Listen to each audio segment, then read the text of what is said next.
한 줄을 건너뛰고 오랜만에 이 자리에 서봅니다. 목사는 역시 설교를 해야 하나 봐요. 한 줄을 건너뛰고 성경의 땅 이스라엘에 있는데 얼마나 입이 간질간질하든지 끝났습니다. 자, 여러분들이 기도해 주시고 관심 가져주신 덕분에 제가 성경의 땅 이스라엘을 잘 순례를 하고 왔습니다. 우리가 이스라엘 성경의 땅을 가는 것을 여행이라고 안 하고 순례라고 하는데 그것은 단순히 이것이 여행이 아니라 하나님의 거룩한 땅을 찾아다니면서 예배하며 경배하는 것이기 때문입니다. 제가 이스라엘에 가보니까요, 정말 하나님의 말씀, 이 성경책이 막 육체적으로 막 다가오더라고요. 그래서 욥기에서 보면 욥이 고백하잖아요. 내가 전에는 귀로만 들었사오나 이제 눈으로 배웁니다 라고 하는 그 말씀이 실감이 나더라고요. 근데 이제 한 가지 좀 아쉬운 점은 뭐냐면 그 땅에 역사라는 시간이 흐르면서 많은 것들이 좀 바뀌어져 있는 것이 좀 아쉬웠습니다. 모든 것들이 역시 하나님의 섭리 가운데 다 이루어진 것이죠. 이스라엘 사람들이 예수님을 십자가에 못 박았잖아요. 그죠? 예수님을 십자가에 못 박고 난 다음에 그렇게 하나님의 말씀을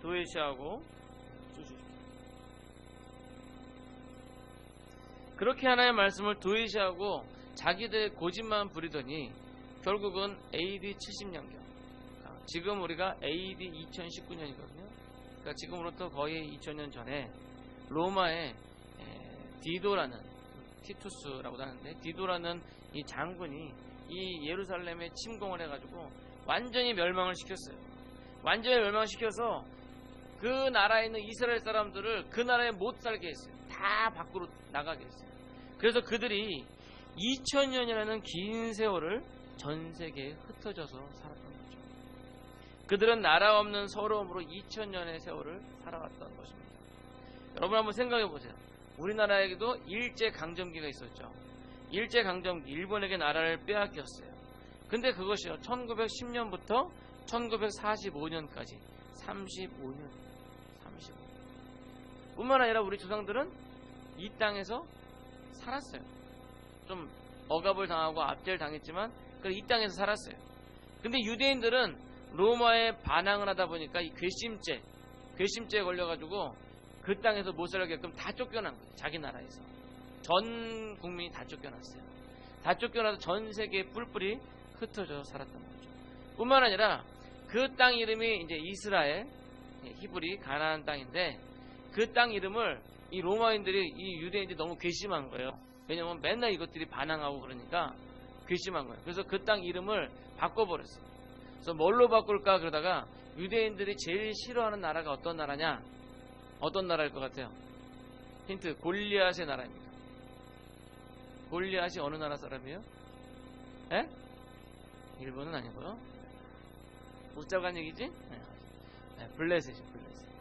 그 블레셋을 영어로 하면 팔레스타인. 그래서 이스라엘 땅을 이스라엘 나라라고 이름을 안 붙이고 팔레스타인이라는 이름을 붙였어요. 2000년 동안.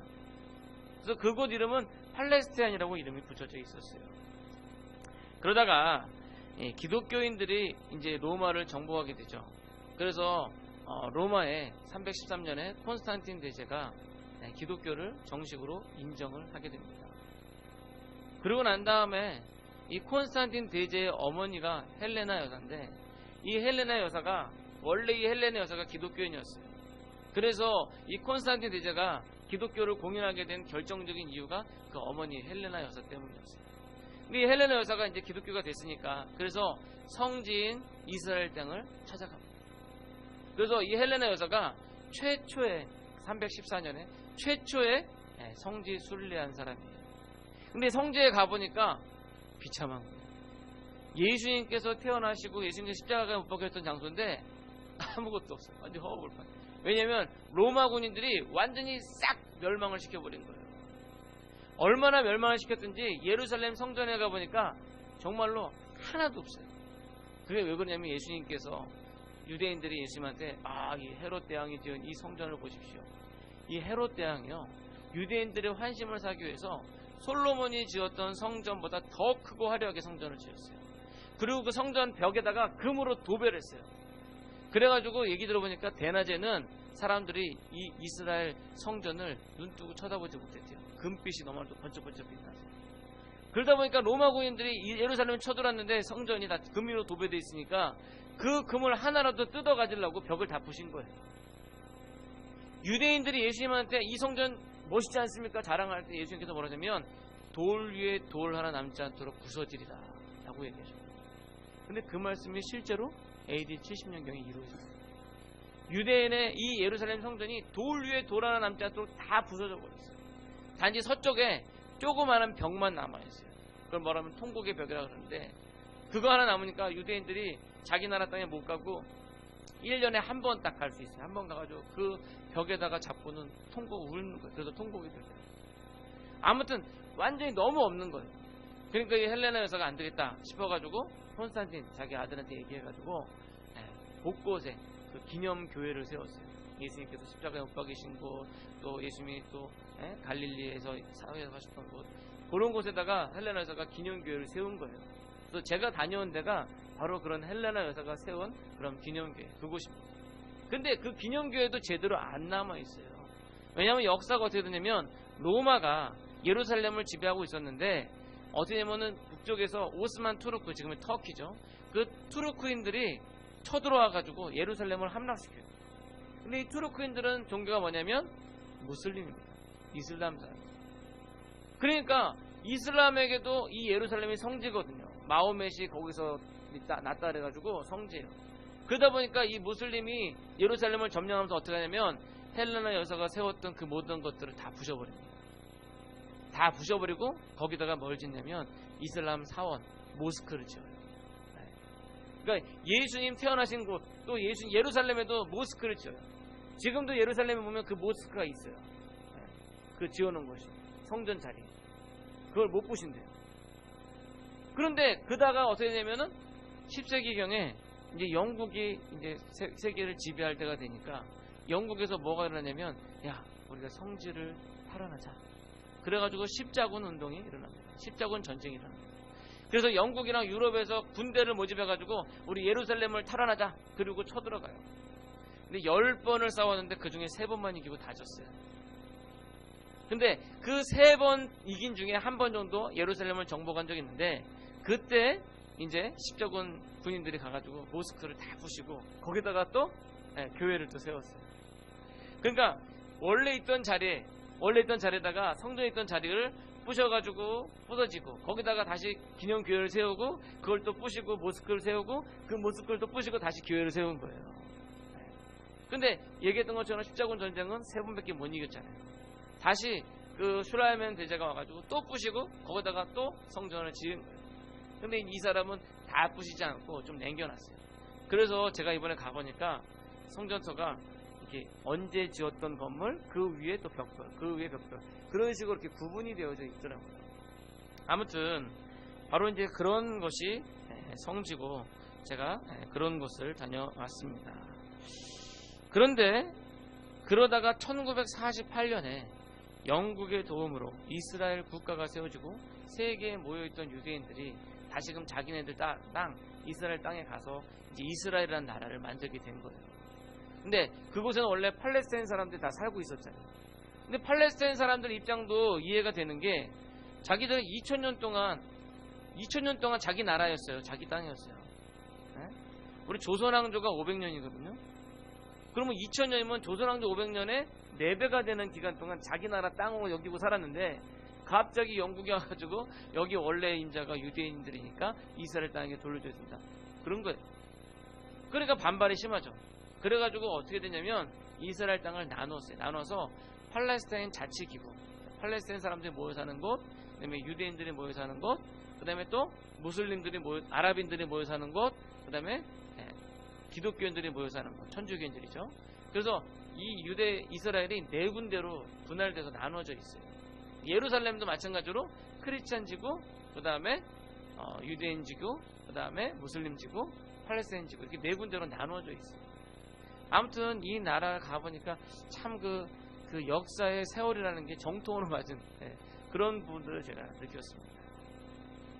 자, 오늘 제가 성지순례 갔다 온 거 엄청 티를 내면서 앞부분에서 잔뜩 배경을 설명만 했네요.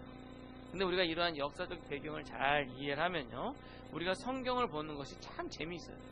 전에는 성경을 보는 것이 그냥 뭐 이렇게 우리가 하나님의 말씀이다 라고 생각하고 봤는데, 이 말씀이 실제로 지구상에 있었던 그런 내용입니다.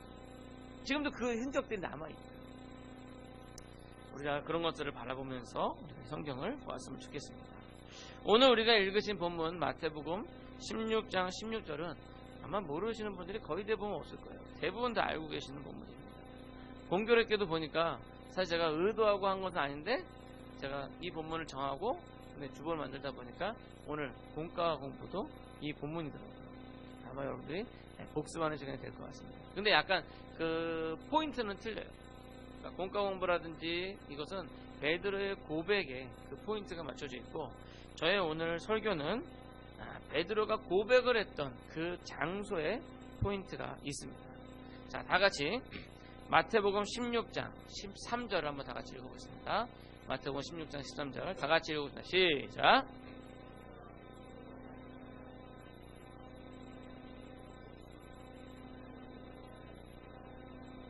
예, 아멘. 자, 여기서 빌립보 가이사라 지방, 즉 베드로가 이 고백했던 장소가 어디냐면 빌립보 가이사라 지방인데, 이걸 보통 이제 가이사라 빌립보라고 얘기를 합니다. 오늘 아무래도 제 설교가 좀 역사 얘기, 배경 얘기만 하다 보니까 좀 딱딱할 것 같아가지고 한 말씀만 좀 드려보면, 그 옛날에 좀 북한의 이북 출신의 연세 많으신 분이 이제 교회를 처음 오셨어요. 오셔가지고 이제 신앙생활 하다가 이제 교회를 다니는데, 이 이북에서는 개를 가이라고 얘기를 하잖아요. 가이. 네? 그런데 이분이 성경을 보다가 목사님한테 얘기하는 거예요. 목사님, 예수님께서 보신탕을 되게 좋아하셨나봐요. 그러는 거예요. 그래서 목사님 깜짝 놀랐대? 무슨 말씀이세요? 그랬더니, 아니 내가 성경 읽다 보니까 예수님께서 가이사로 빌립보까지 가셨다고. 가이가 개사로 빌립보까지 가셨다고 그렇게 보신 거예요. 네. 웃자고 한 얘기입니다. 아마 여러분들 이 지명 가이사라 빌립보는 안 잊어버리시겠죠? 예수님께서 보신탕을 좋아하셔서 가이사라 빌립보까지 가셨다. 네. 아무튼 이 가이사라 빌립보, 여러분들 이 지명 안 잊어버리실 것 같아요. 이 가이사라 빌립보, 여기에서 이 지역이 중요한 것은, 이 가이사라 빌립보가 중요한 것은 예수님께서 보신탕을 좋아하셔서 중요한 게 아니라, 이 지역이 중요한 것은 바로 이 지역이 가지고 있는 특색 때문에. 저는 이 성지를 가기 전까지는요, 이 본문의 배경이 되는 장소가 그냥 어떤 마을의 어떤 주택에서 예수님께서 제자들과 함께 이야기를 나누셨다고 생각을 하고 있었어요. 근데 이제 가보니까 산속이죠. 사진 한번 보겠습니다. 바로 저기가 가이사라 빌립보예요. 여기가 가이사라 빌립보예요. 저곳이 바로 가이사라 빌립보인데, 여러분들이 상상하던 그런 장소는 아니죠. 여러분들 성경책 보면서 상상하시던 그런 장소는 아니죠. 저곳의 다른 이름은 파니아스라고도 합니다. 그것은 가나안 부족들이 자연신을 섬기던 곳이죠. 저기는 어디냐면요, 요단강의 수원지. 요단강의 수원지. 그러니까 그 이스라엘 북쪽에 보면 헐몬산이 있는데, 그 헐몬산의 눈이 녹고 그곳에 있는 물이 이제 지하수로 흐며들어서, 그게 이제 저기 가이사라 빌립보, 저기서 물이 샘이 솟아 올라오는 거예요. 그래가지고 당시에는 물을 중요시 여겼기 때문에 이 수원지를 신성시 여겨서 거기에다가 신전을 세우고 제사를 드렸던 거죠. 그런데 그러던 곳을 로마의 황제 아우구스투스라는 사람이 헤롯 대왕에게 이 지역을 주었어요. 그러자 헤롯 대왕은 감사의 표시로 여기다가 아우구스투스 신전을 세웁니다. 그리고 여기에 또한 그리스 신인 제우스 신전, 그 다음에 그 제우스의 아들인 허르메네스라는 그 목양의 신, 그 신의 신전을 지었는데, 그 신의 또 다른 이름이 바로 판이에요. 판. 그 신은 염소의 신이거든요. 그래서 염소 모양을 한 그런 신전, 그것이 바로, 그리고 그 다음에 그 헤롯의 아들 빌립이 자기의 이름을 거기다 붙여가지고 가이사라 빌립보다라고 이름을 세운 겁니다. 자, 다음 사진을 보시면요, 바로 아까 저기 중간에 보면 좀 구멍 같은 데가 있죠. 거기가 저기 샘이에요. 저 샘이 요단강의 근원지입니다. 그리고 그 다음 사진을 보면요, 여기가 뭐냐면 그 판신과 그다음에 림프의 요정, 물의 요정이 이렇게 뛰어노는 그런 뜰 그렇게 되어 있고, 그 다음 사진은요, 여기가 제우스 신전이 있던 터예요. 제우스 신전이 저기 세워져 있었어요. 근데 지금은 그 흔적만 남아있죠. 그렇게 해가지고 그 당시의 모습을 상상해서 누가 그렸는데, 거기 표지판에 보니까 다음 그림, 바로 저게 이제 예수님 당시에 가이사라 빌립보의 모습입니다. 제일 이쪽 편에 있는 것이, 여러분들 보시면 이쪽 편에 있는 것이 아우구스트 신전이고, 그 신전은 그 동굴을 막고 있어요. 그 동굴에 그 샘이 있고, 가운데 있는 것이 그다음에 판신, 제우스 신전, 그다음에 그런 식으로 이제 신전이 이렇게 잔뜩 모여 있는, 여러 가지 신들이 잔뜩 모여 있는 바로 그러한 곳이 어디냐면 가이사라 빌립보입니다. 예수님께서는 바로 저런 곳으로 제자들을 이끌고 오셨어요. 제자들을 이끌고 오셔서 그렇게 물으십니다. 사람들이 인자를 누구라 하느냐? 그리고 또 한번 물으십니다. 너희는 나를 누구라 하느냐? 이때 시몬 베드로가 대답하죠. 여러분들 다 아시죠? 뭐라고요? 주는 그리스도시요 살아계신 하나님의 아들이십니다. 베드로가 바로 저곳에서 이렇게 고백을 합니다. 여러분이 베드로의 이 고백이 얼마나 위대한 고백인지 아십니까? 베드로가 큰 소리로 고백한 이 고백이요, 예수님과 제자들이 집에서 몰래 한 고백이 아니에요. 바로 여러 신전들이 즐비해 있고요, 많은 사람들이 그 신전에 와서 예배하고 있는 그 한가운데에서 베드로가 주는 그리스도시요 살아계신 하나님의 아들이십니다 라고 고백을 한 것입니다. 특별히 살아계신 하나님의 아들이라고 고백하는 부분은 당시 유대인들이 들으면 불경죄, 하나님에 대한 도전입니다. 뿐만 아니라 다른 여러 신전의 제사들을 온 사람들에게는 이게 강한 도전이 되는 거죠. 다시 말씀드리면요, 여러분들 절 한가운데 가가지고 여러분들 소리치는 거예요. 오직 예수님만이 참된 신이시고 우리의 구원자이십니다. 그런 정들에서 절에서 머리 빡빡 깎으신 분들이 와가지고 저 사람 미친 사람이다 그러면서 내쫓지 않겠어요? 그만큼 예수 그리스도에 대한 확신이 있었던 거예요. 여러분들 과연 그렇게 하실 수 있으시겠습니까? 우리는 이 베드로의 고백을 좀 더 깊이 묵상할 필요가 있습니다. 왜냐하면 이 고백 위에 바로 교회가 세워졌기 때문입니다. 다시 말씀드리면 여러분들이 지금 모여서 예배하고 이렇게 망호중앙교회가 세워져 있는 이것이요, 베드로의 고백이 없었다면 세워질 수가 없었기 때문이죠. 베드로의 그 고백이 이 시간 이 자리에 없다면 그 교회는 가짜예요. 헛것이라는 겁니다. 오늘날 수많은 우상들과 수많은 이론들과 수많은 주의들이 팽배해 있는 이 시대, 여러분들 주변에 사람들 만나보면요, 다 각각 자기의 소견들이 있어요. 다 각각 자기 우상들이 있어요. 그러한 이 시대는요, 마치 가이사라 빌립보와 같은 그러한 곳과 같은 곳입니다. 어떤 사람은 돈을 숭배하고, 어떤 사람은 자기 이념, 공산주의냐, 민주주의냐, 사회주의냐, 또는 개인주의, 어떤 사람은 인권주의, 어떤 사람 명예, 어떤 사람에게는요 가족이 자기에게 우상입니다. 가족이 우상입니다. 이러한 시대에 여러분들은 당당히 사람들에게 외칠 수 있어야 합니다. 너희가 숭배하고 있는 신들은 다 가짜야. 오직 우리 주 예수 그리스도만이 우리의 구세주이시고 참된 하나님의 아들이다. 그렇게 베드로의 고백을 따라야 합니다. 아마도 가이사라 빌립보의 많은 사람들이, 여러 신들을 섬기고 있던 사람들이 이 베드로에게 와서 이렇게 얘기했을지도 모르겠어요. 야, 어째 내가 믿는 예수님만의 하나님의 애들이라고냐? 로마 황제 가이사 아우구스도 신의 아들이야. 여기 판신도 제우스 신의 아들이야. 너만 잘났다고 그러지 말고 내 말도 좀 들어봐. 그렇게 얘기할지도 모르겠어요.